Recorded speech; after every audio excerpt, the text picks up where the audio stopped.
Assalamualaikum warahmatullahi wabarakatuh.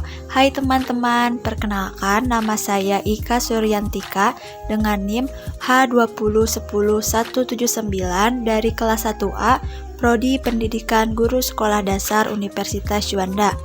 Di sini saya akan menjelaskan materi mengenai minat dalam rangka memenuhi tugas ujian tengah semester mata kuliah Psikologi Pendidikan.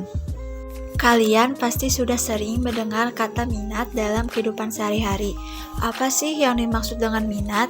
Menurut Jamara, minat adalah rasa suka atau rasa ketertarikan pada suatu hal atau aktivitas tanpa ada yang menyuruh. Sedangkan menurut Wadiana, minat adalah dorongan seseorang untuk melakukan suatu pekerjaan atau kegiatan.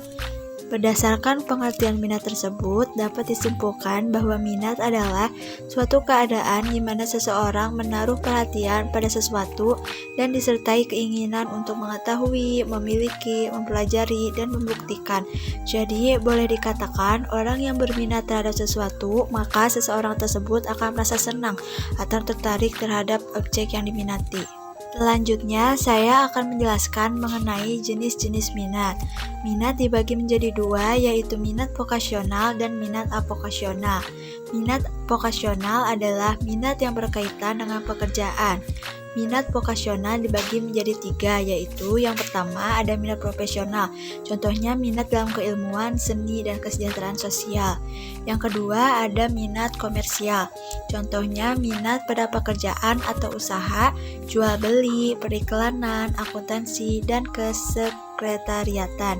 Yang ketiga ada minat kegiatan fisik, contohnya yaitu adventure, mekanik, dan kegiatan outdoor lainnya. Jenis minat yang kedua yaitu minat avokasional, yaitu minat yang berkaitan dengan tujuan diperolehnya sebuah kepuasan atau didasarkan pada hobi semata. Contoh dari minat avokasional diantaranya adalah petualangan, hiburan, apresiasi, ketelitian, dan masih banyak lagi. Minat itu tidak muncul dengan sendirinya. Akan tetapi, banyak faktor yang dapat mempengaruhi munculnya minat. Minat dipengaruhi oleh 13 faktor. Faktor-faktor tersebut yaitu, faktor yang pertama ada motif, yang kedua ada perhatian, faktor yang ketiga bahan pelajaran dari guru, yang keempat ada faktor sikap guru. Selanjutnya ada faktor yang kelima. Faktor yang kelima yaitu lingkungan. Faktor yang keenam cita-cita. Yang ketujuh ada faktor bakat. Yang kedelapan ada faktor hobi. Faktor yang kesembilan yaitu motivasi. Kesepuluh faktor manfaat dan fungsi. Kesebelas yaitu adanya rasa senang terhadap sesuatu. Yang kedua belas yaitu ada faktor keluarga. Dan yang terakhir ada faktor dari teman sebaya. Bagaimanakah kaitan antara minat dengan prestasi peserta didik? Minat dalam proses belajar mengajar merupakan salah satu faktor yang besar pengaruhnya terhadap prestasi belajar siswa. Siswa yang minat belajarnya tinggi akan memperoleh prestasi belajar yang lebih baik. Pandangan ini sesuai dengan pendapat Hawley yang mengatakan bahwa siswa yang memiliki minat belajar tinggi akan melakukan kegiatan lebih banyak dan lebih cepat dibandingkan dengan siswa yang kurang termotivasi dalam belajar. Siswa yang demikian tentu akan menguasai materi pelajaran dengan baik dan prestasinya pun akan meningkat pula. Lalu, apakah ada permasalahan mengenai minat? Jawabannya tentu saja ada. Terkadang orang tua tidak mengenali minat anaknya sendiri, yang membuat timbulnya permasalahan mengenai minat. Anak adalah titipan Tuhan yang harus kita jaga dan kita didik agar ia menjadi manusia yang berguna. Anak mempunyai hak dan kesempatan untuk berkembang sesuai dengan minatnya, terutama dalam bidang pendidikan. Tetapi terkadang orang tua hanya mengikuti apa saja yang menurut mereka baik, tanpa melihat minat dan bakat anaknya. Padahal minat sangat berpengaruh pada prestasi anak. Apabila anak tidak berminat terhadap sesuatu, maka ia akan merasa tidak nyaman saat menjalankan hal tersebut. Contoh kasusnya yaitu orang tua yang memaksa anaknya untuk mengambil jurusan kedokteran dengan alasan karena apabila anaknya menjadi dokter, hidupnya akan terjamin karena gaji seorang dokter tergolong cukup besar dan statusnya di masyarakat cukup tinggi dan dihormati.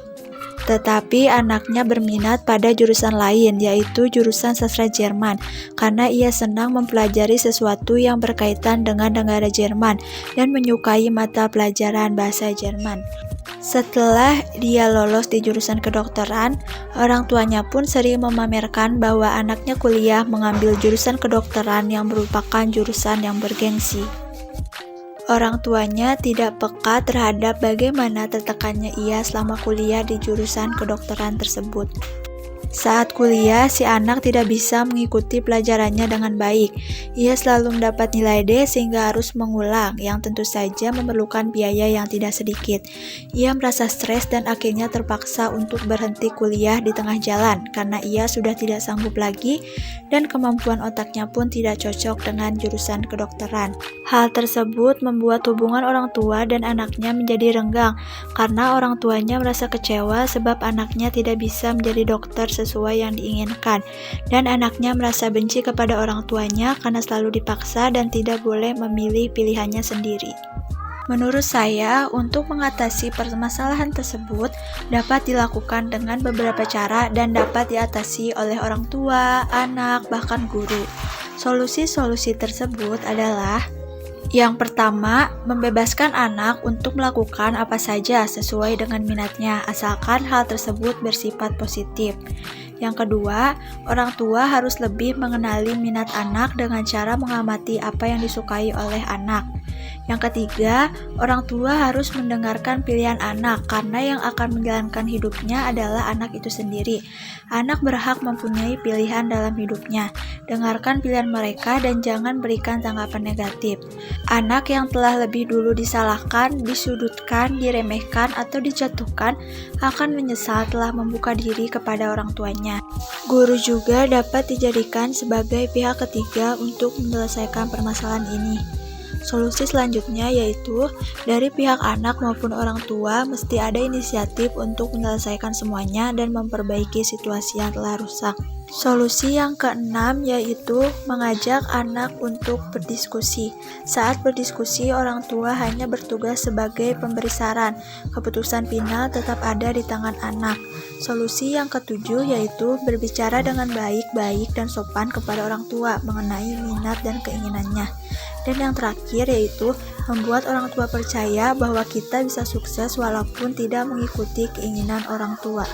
Bagaimana teman-teman? Apakah pembahasan yang telah saya sampaikan dapat dipahami? Sekian yang dapat saya sampaikan, kurang lebihnya mohon dimaafkan. Wassalamualaikum warahmatullahi wabarakatuh.